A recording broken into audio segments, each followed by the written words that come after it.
De Boshuizerbergen. Oké, het is Limburg, dus je verwacht geen Mount Everest. Maar een beetje meer heuvel dan dit had ik wel verwacht op de Boshuizerbergen. Toch, Tom? Ja, dat klopt. En dat gaan we zo meteen ook nog meer dan genoeg zien. Ja, waarschijnlijk is hier ooit iets van een akkertje geweest, waardoor de bulten allemaal zijn weggetrokken. Ja.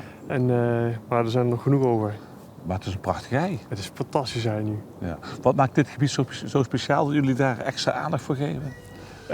Nu staat hij natuurlijk mooi in bloei. Ja, en dit is natuurlijk het gebied waar het idee van het Limburgs landschap is begonnen. Ja, lang geleden. Lang geleden, 1931. De Boshuizerbergen, de trein door het land. Ik ben daar zo klein, met schepten en baan, als ik loop, als ik struin. Get alles aan de kant, voor het land Geen voor bergen, maar wel twee keuvels, hè? land van bergen. Het zijn geen bergen, maar heuvels zeker. Ja, het zijn stuifduinen. En die zijn in de laatste ijstijd ontstaan.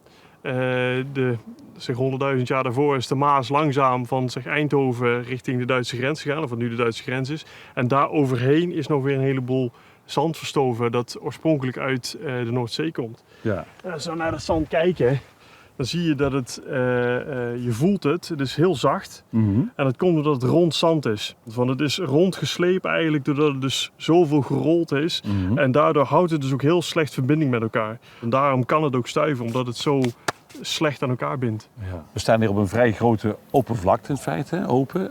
Dat is een bewuste keuze. Ja, dat is een bewuste keuze. In principe, als je niks doet, groeit alles dicht in Nederland. Krijg je overal Allemaal bos. bos, ja. Alleen, ja, omdat we hier ook een stukje cultuurhistorie willen behouden, willen we het hier ook open houden. Want ja, hebben onze voorouders dat ook gedaan. Ze lieten op dit soort stuifduinenterreinen lieten ze de schapen los.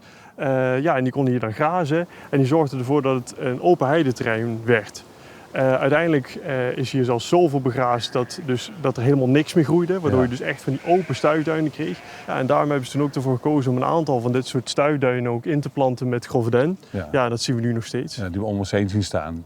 Ja, en ook gewoon echt productieblokken. Dus, om dus en het zand vast te houden en ook gewoon voor de houtproductie. Land van bergen en land van hei, land van bus. Ik voel mij vrij in een waggelstroep door.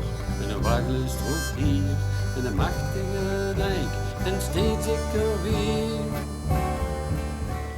Het is trouwens niet overal zand, hè? We staan nu op het mos. Ja, we zouden graag hier ook zand willen hebben. Of in ieder geval stuifzand dan. Alleen, we zien hier dat we hebben hier een invasieve exoot. Het grijs kronkelsteeltje. Ja, in de volksmond wordt het ook wel tankmos genoemd. Waarschijnlijk is hij dus meegekomen dat hij dus in de rups en dergelijke, en waarschijnlijk ook de banden en dergelijke van geallieerde voertuigen, dat zie je hem dus of uit het mediterrane gebied of uit Amerika hebben meegenomen hier naartoe. En wat hij doet is, hij legt dat zand vast.